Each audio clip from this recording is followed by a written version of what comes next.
ఈ నిశ్శబ్ద రాత్రివేళ మీ హృదయాలు ఏ భారముతో అలసిపోయి ఉన్నాయో నాకు తెలుసు. లోకమంతా బ్రతుకుదెరువు కోసము పోరాడుతూ, నమ్మక ద్రోహాలు ఎదుర్కొంటూ, లోలోపల ఏడుస్తూ, బయటకు మాత్రము బయటకు మాత్రము చిరునవ్వుతో నటిస్తున్న మిమ్మల్ని దేవుడు చూస్తున్నాడు. ఈరోజు మీరు సందేశాన్ని వింటున్నారు అనంటే అది కేవలము ఒక యాదృచ్ఛికము కాదు. మీ జీవితంలోని చీకటి అలలను శాంతింపజేయడానికి పరలోకపు తండ్రి మీతో మాట్లాడాలని నిర్ణయించుకున్న సమయమిది. మీ చుట్టూ ఉన్న ఆందోళనలను పక్కన పెట్టి ఈ కొద్ది నిమిషాలు మీ హృదయాన్ని దేవుని వాక్యానికి అప్పగించండి. ఎందుకంటే ఈ రాత్రి మీ జీవితంలో ఒక అద్భుతమైన మార్పును మీరు అనుభవించబోతున్నారు. ప్రియులారా, మనం వాక్య లోతుల్లోకి వెళ్లే ముందు మనలను ప్రేమించే ఆ పరమ తండ్రి సన్నిధిని మన మధ్యకు ఆహ్వానిస్తూ చిన్న ప్రార్థనతో ఈ ఆత్మీయ ప్రయాణాన్ని ప్రారంభిద్దాం. ప్రేమగల పరలోక తండ్రి, కృపాసత్య సంపూర్ణుడా, మీ జీవము కలిగిన నామమును బట్టి స్తుతులు, స్తోత్రాలు, వందనాలు. అయా, ఈ ఆశీర్వదింపబడిన రాత్రి సమయమందు నీ పాద సన్నిధిలో చేరిన ప్రతి బిడ్డని జ్ఞాపకము చేసుకోండి. అయా, నామమాత్రపు జీవితాలతో, లోకపు శోధనలతో అలసిపోయి ప్రశాంతత కొరకు ఎదురు చూస్తున్న ప్రతి ఒక్కరి హృదయాన్ని మీరు తాకుమని బ్రతిమలాడుకుంటున్నాం. ప్రభువా, నీ స్వరమును మాకు వినిపించండి. మా ఆత్మను బలపరచండి. దుష్టుని ఉచ్చులను జయించే పరలోక జ్ఞానాన్ని మాకు ప్రసాదించి మా హృదయాలను నీ వాక్యము కొరకు సిద్ధపరచమని నజరేయుడైన యేసు క్రీస్తు అతి శ్రేష్టమైన నామములో ప్రార్థించి పొందుకొని ఉన్నాము మా పరమ తండ్రి. ఆమెన్. ప్రియ సహోదరి, సహోదరులారా, యేసు క్రీస్తు ప్రభు మనకు నేర్పించిన పరలోక ప్రార్థనలో క్షమాపణ గురించి ఎంతో అద్భుతముగా బోధించిన వెంటనే ఆయన ఒక ఆశ్చర్యకరమైన మరియు అత్యంత ప్రాముఖ్యమైన విన్నపాన్ని మనకు నేర్పించాడు. అదేమిటంటే, మమ్మును శోధనలోనికి తేకుము, కీడులో నుండి తప్పించుము అని ప్రార్థించమన్నాడు. మత్తయి సువార్త 6వ అధ్యాయము 13వ వచనములో ఈ మాటను మనము చిన్నప్పటి నుండి ఎన్నో వేల సార్లు పలికి ఉంటాం. ఎన్నోసార్లు ప్రార్థనలో ఉపయోగించి ఉంటాం. కానీ ఈ రాత్రి మనము ఒక లోతైన ప్రశ్నను మన హృదయానికి వేసుకోవాలి. దేవుడే మనలను శోధనలోనికి తీసుకువెళతాడా? ఒకవేళ దేవుడే మనలను శోధనలోకి నడిపిస్తే, యాకోబు రాసిన పత్రిక 1వ అధ్యాయము 13వ వచనములో దేవుడు ఎవరిని శోధించడు అని ఎందుకు వ్రాయబడి ఉంది? ఇక్కడ మానవ మేధస్సుకు అందని ఒక గొప్ప పరలోక సత్యము దాగి ఉంది. బైబిల్ గ్రంథములో ఎక్కడ పరస్పర విరుద్ధత లేదు. కేవలము మన ఆధ్యాత్మిక కళ్ళు తెరవబడవలసి ఉంది. మమ్మల్ని శోధనలోకి తేకుము, కీడు నుండి తప్పించుము అన్న మాటను తెలుగు భాషలో శోధన మరియు పరీక్ష అనే పదాలు కొన్నిసార్లు ఒకేలా అనిపించినప్పటికీ బైబిల్ మూల భాషలలో వాటి ఉద్దేశాలు, వాటి మూలాలు పూర్తిగా వేరెవరుగా ఉంటాయి. పరీక్ష అనేది దేవుని నుండి వస్తుంది. అది మన విశ్వాసాన్ని, మన ఆత్మీయ జీవితాన్ని బలపరచడానికి తండ్రి అనుమతించే ఒక ప్రక్రియ. కానీ శోధన అనేది కేవలము సైతాను నుండి మాత్రమే వస్తుంది. అది మనల్ని పాపంలో పడవేసి దేవునికి దూరము చేసి మన నాశనానికి దారి తీయడానికి వాడుకునే ఒక ఆయుధము. ఒకే పరిస్థితి మన జీవితంలో ఎదురైనప్పుడు దేవుడు దానిని మన ఆత్మీయ ఎదుగుదలకు, మనలో ఉన్న బంగారాన్ని శుద్ధి చేయడానికి ఉపయోగించాలని చూస్తే, అదే సమయంలో సాతాను దానిని మన పతనానికి, మనల్ని నరక కూపములోకి నెట్టడానికి ఉపయోగించాలనుకుంటాడు. ఈ నిగూఢమైన సత్యాన్ని గ్రహించినప్పుడే మనం ఆధ్యాత్మిక యుద్ధంలో విజయము సాధించగలము. ప్రియులారా, ఈ సత్యాన్ని మరింత లోతుగా అర్థము చేసుకోవడానికి మన మనోనేత్రాలను యూదయ అరణ్యానికి తీసుకుని వెళదాం. అక్కడ ఎండ తీవ్రతకు రాళ్ళు సైతము కరిగిపోయేలా ఉన్నాయి. మన రక్షకుడైన యేసు క్రీస్తు 40 పగళ్ళు 40 రాత్రులు ఉపవాసముండి శారీరకంగా ఎంతో బలహీనపడి ఆకలితో అలమటిస్తున్న ఆ సమయములో దుష్టుడైన సాతాను ఆయన ముందుకు వచ్చాడు. ఇక్కడ మనము చాలా జాగ్రత్తగా గమనించాలి. సాతాను ఎప్పుడు మన బలాన్ని చూసి రాడు. మన జీవితంలో మనమెప్పుడు శారీరకంగానో మానసికంగానో లేదా ఆర్థికంగానో బలహీనముగా ఉంటామో ఆ సమయాన్నే వడించుకుంటాడు. సాతాను యేసు ప్రభు దగ్గరికి వచ్చి, నీవు దేవుని కుమారుడవైతే ఈ రాళ్లను రొట్టెలుగా మార్చుకో అని మొదటి శోధనను విసిరాడు. ఇది కేవలము ఒక ఆకలి తీర్చుకునే ఆహారము గురించిన శోధన మాత్రమే కాదు. ప్రియులారా, దీని వెనుక ఒక భయంకరమైన కుతంత్రము దాగి ఉంది. అదేమిటంటే, నీ పరలోక తండ్రిపై ఆధారపడకుండా నీ స్వంత శక్తిని నీ స్వంత స్వార్థము కోసమే ఉపయోగించుకో అని దేవుని ప్రేమపై అనుమానము కలిగించే శోధన. కాని ప్రియులారా, మన ప్రభు ఆ సమయంలో తన మానవ భావోద్వేగాలకు లోబడలేదు. తన ఆకలిని తీర్చుకోవడానికి సాతాను మాట వినలేదు. ఆయన వెంటనే దేవుని శక్తివంతమైన వాక్యముతో సమాధానమిచ్చాడు. మనుషుడు రొట్టె వలన మాత్రమే కాదుగాని దేవుని నోట నుండి వచ్చు ప్రతి మాట వలన జీవిస్తాడని వాక్యపు కడుగముతో సాతాను యొక్క తలను చీల్చాడు. ప్రియమైన సోదరి సోదరులారా, మీ జీవితంలో కూడా ఆర్థిక ఇబ్బందులు ఉన్నప్పుడు, అప్పుల బాధలు మిమ్మల్ని చుట్టుముట్టినప్పుడు సాతాను మీ దగ్గరికి వచ్చి దేవుని వాక్యానికి విరుద్ధమైన తప్పుడు మార్గాలలో డబ్బు సంపాదించమని శోధిస్తాడు. దేవుడు నిన్ను ప్రేమించడము లేదు, ప్రేమిస్తే నీకు కష్టాలు ఎందుకిస్తాడు అని నీ మనసులో నిరాశను, అనుమానాన్ని విత్తుతాడు. అటువంటి సమయాల్లో మీరు మీ భావోద్వేగాల ప్రకారము కాదు, దేవుని వాగ్దానాలపై నిలబడి శోధనను ఎదిరించాలి. అయితే యేసు ప్రభు మనకు మమ్మను శోధనలోనికి తేకుము అనెందుకు ప్రార్థించమని చెప్పాడు అంటే, ఆ ప్రార్థన వెనుక ఒక దీనత్వంతో కూడిన వినయపూర్వకమైన ఒప్పుకోలు దాగి ఉంది. దాని అసలు భావము ఏమిటంటే, ప్రభువా, నా బలహీనత నాకు తెలుసు. నేను నా స్వంత శక్తితో, నా స్వంత జ్ఞానముతో ఈ లోకపు శోధనల ఎదుట నిలబడలేను. కాబట్టి నన్ను నీవే కాపాడు. పాపములో పడిపోయే పరిస్థితులు నా జీవితంలో రాకుండా నన్ను ముందే రక్షించు అనర్థం. ఇది భయముతో చేసిన ప్రార్థన కాదు. మన స్వంత స్వభావాన్ని మనము గుర్తించి దేవునిపై సంపూర్ణముగా ఆధారపడే ప్రార్థన.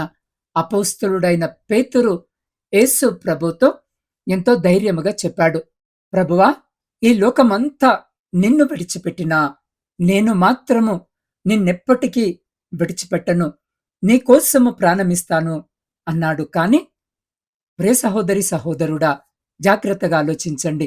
కొద్ది గంటలు గడవక ముందే ఒక చిన్న దాసి పిల్లకు భయపడి యేసు ఎవరో నాకు తెలియదని 3 సార్లు బొంకి శపించుకున్నాడు. ఎందుకు పేతురంత ఘోరంగా పడిపోయాడు అంటే, అతడు తన స్వంత ఆత్మీయ శక్తిని, తన భక్తిని నమ్మాడు. కాని శోధన జయించడానికి దేవుని సహాయము కావాలని గ్రహించలేకపోయాడు. మనము కూడా, నా ప్రియ సహోదరి సహోదరుడా, చాలాసార్లు పేతురులాగే అతి విశ్వాసముతో ఉంటాం. నేను చాలా కాలముగా ప్రార్థన చేస్తున్నాను, నేను బైబిల్ చదువుతున్నాను, నాకేమీ కాదు అని అహంకరిస్తాము. కాని సాతాను మనల్ని ఎప్పుడు పడదోస్తాడో మనకే తెలియదు. అందుకే యేసు నేర్పించిన ఈ ప్రార్థన ప్రతిరోజు మనమొక హెచ్చరిక, మనల్ని మనము తగ్గించుకొని దేవుని కృప కోసము కనిపెట్టే ఒక దివ్య ఔషధము. నా ప్రియ సహోదరి, సహోదరులారా, ఆ ప్రార్థనలోనే తదుపరి భాగము కీడులో నుండి తప్పించుమనింది. మన తెలుగు అనువాదాలలో కీడు అని సాధారణ పదముగా ఉన్నప్పటికీ, గ్రీకు మూల భాషలో దీనిని ఆ దుష్టుడు లేదా సాతాను అనే వ్యక్తిగత నామముతో అర్థము చేసుకోవచ్చు. అంటే యేసు క్రీస్తు ప్రభు మనకిలా ప్రార్థించడము నేర్పుతున్నాడు. ప్రభువా, ఆ దుష్టుడైన సాతాను పన్నే రహస్య ఉచ్చుల నుండి నన్ను రక్షించు. వాని మోసపూరితమైన ఆలోచనలను గుర్తించే ఆత్మీయ వివేచనను నాకు దయచేయని. నా ప్రియ సహోదరి, సహోదరుడా, బైబిల్ గ్రంథము ఎంతో స్పష్టముగా సెలవిస్తుంది. సాతాను గర్జించే సింహములా ఎవరిని మింగుదునా అని వెతుకుతూ తిరుగుతున్నాడని. కాని వాడు ఎప్పుడూ ఒకే భయంకరమైన రూపముతోనో లేదా నేరుగా కనబడే పెద్ద పాపముతోనో మన ముందుకు రాడు. వాడు చాలా నమ్మకస్తుడిలా, మనకు మేలు చేసేవాడిలా వెలుగు దూత వేషములో వస్తాడు.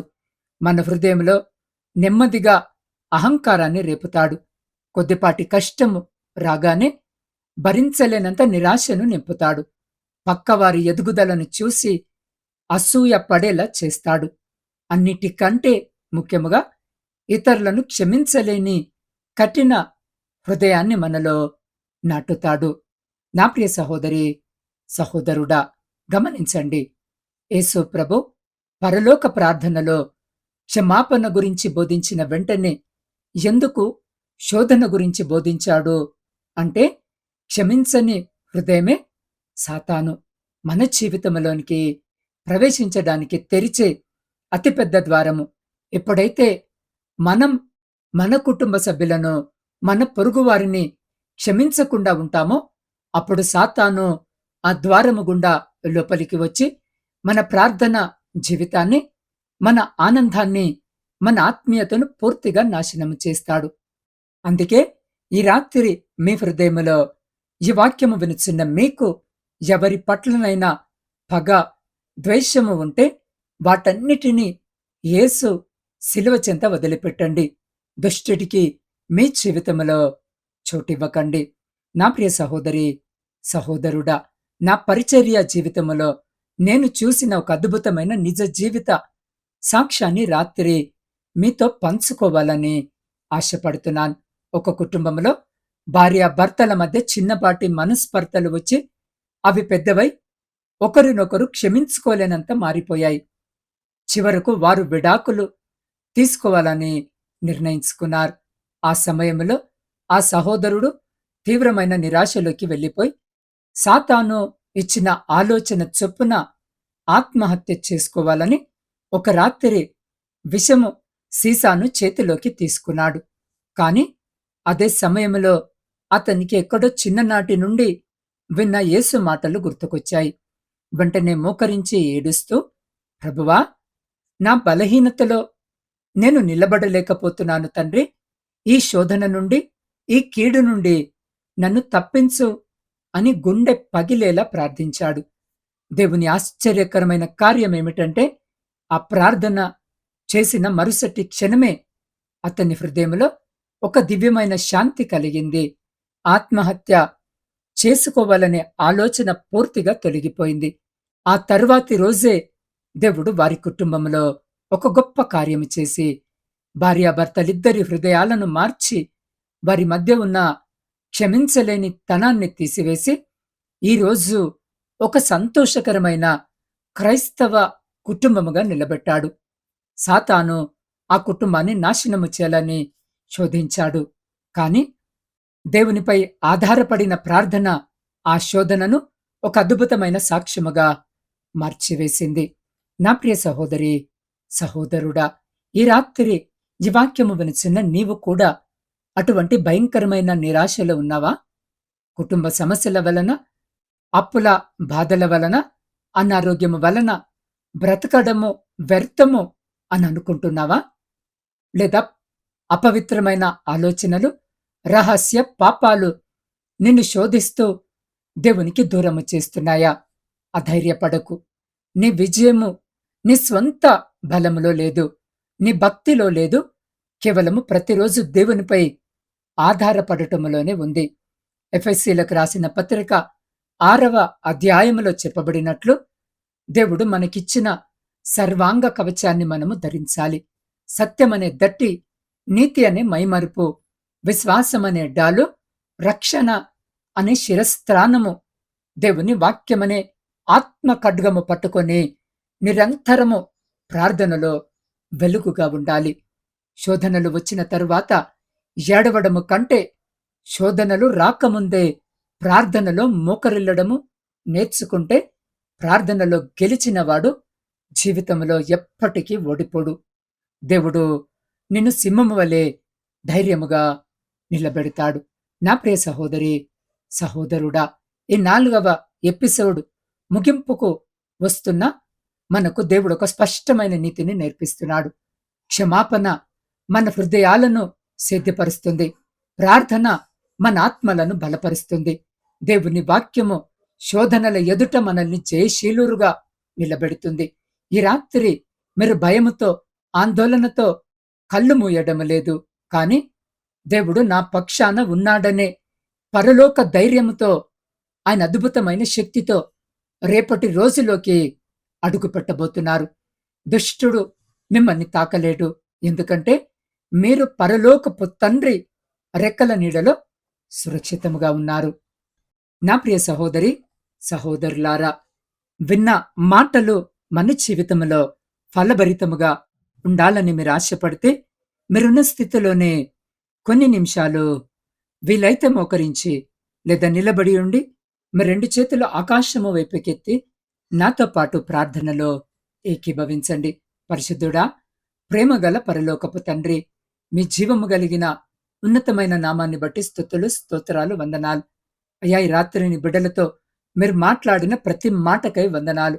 శోధన సమయాల్లో మా మానవ బలహీనతలను నీవు బలపరచండి ప్రభువా. అయ్యా, మా కళ్ళనెప్పుడు నీ జీవము గల వాక్యంపై నిలిపి ఉంచే కృపను మాలో ప్రతి బిడ్డకు దయచేయండి. దుష్టుడైన సాతాను పన్నే ప్రతి ఉచ్చు నుండి వాని మోసపూరితమైన తలంపుల నుండి నీ బిడ్డలను సంపూర్ణముగా తప్పించి కాపాడండి. ప్రతి ఒక్కరి కుటుంబంలో ఉన్న సమస్యలను, ఆర్థిక ఇబ్బందులను, మానసిక వేదనలను తీసివేసి నీ పరలోక శాంతిని నింపండి. నీ పరిశుద్ధాత్మ బలముతో ప్రతిరోజు విజయవంతమైన క్రైస్తవ జీవితాన్ని జీవించే కృపను ప్రసాదించమని మా రక్షకుడైన యేసు క్రీస్తు మహిమగల నామములో ప్రార్థించి స్తుతించి అడిగి పొందుకొని ఉన్నాము మా పరమ తండ్రి. ఆమెన్. నా ప్రియ సహోదరి, సహోదరులారా, ఈ ఆత్మీయ సందేశము మీ హృదయాన్ని తాకినట్టయితే వెంటనే ఈ వీడియోను లైక్ చేయండి. ప్రతిరోజు సాయంత్రం 7 గంటలకు ప్రచురించబడే ఈ పరలోక రహస్యాల ఆత్మీయ ప్రయాణంలో నాతో కలిసి ప్రయాణించడానికి ఇప్పుడే నా ఛానల్ని సబ్స్క్రైబ్ చేసుకోండి. మీరు దేవుని శక్తిని నమ్ముతున్నట్టయితే క్రింద ఉన్న కామెంట్ బాక్స్లో ఆమెన్ అని వ్రాసి మీ విశ్వాసాన్ని ప్రకటించండి. ప్రియులారా, ఈ దైవిక సందేశాన్ని మీతోనే ఉంచుకోకుండా కనీసము 3 వ్యక్తులకు పంపించి లేదా మీ వాట్సాప్ స్టేటస్లో షేర్ చేస్తూ దేవుని సువార్త పరిచర్యలో పాలి భాగస్తులవ్వండి. మీ వ్యక్తిగత ప్రార్థన అవసరాల కొరకు స్క్రీన్ పైన కనిపిస్తున్న నా వాట్సాప్ నంబరుకు మీ అభ్యర్థనలను పంపించవచ్చు. లేదా నేరుగా ఫోన్ ద్వారా నాకు తెలియజేసినట్టయితే నేను మీ కొరకు కన్నీటితో ప్రార్థిస్తాను. నా ప్రియమైన సహోదరి, సహోదరులారా, రేపటి 5వ ఎపిసోడ్లో మనమేసు నేర్పించిన పరలోక ప్రార్థన యొక్క అత్యంత మహిమకరమైన ముగింపు మాటల వైపు ప్రయాణించబోతున్నాం. రాజ్యమును, శక్తియు, మహిమయు నిత్యము నీవై ఉన్నావని ఈ ముగింపు ఎందుకు అంత గొప్పది? ప్రతి ప్రార్థన దేవుని మహిమతోనే ఎందుకు ముగియాలి? ఈ స్తుతి ముగింపు వెనక దాగి ఉన్న చారిత్రక బైబిల్ మరి ఆధ్యాత్మిక రహస్యాలను 5వ ఎపిసోడ్లో లోతుగా ధ్యానించబోతున్నాం. కాబట్టి రేపటి భాగాన్ని అస్సలు మిస్ అవ్వకండి. అంతవరకు దేవుని కృప, సమాధానము మీకును, మీ కుటుంబాలకును తోడయుండును గాక. ఆమేన్.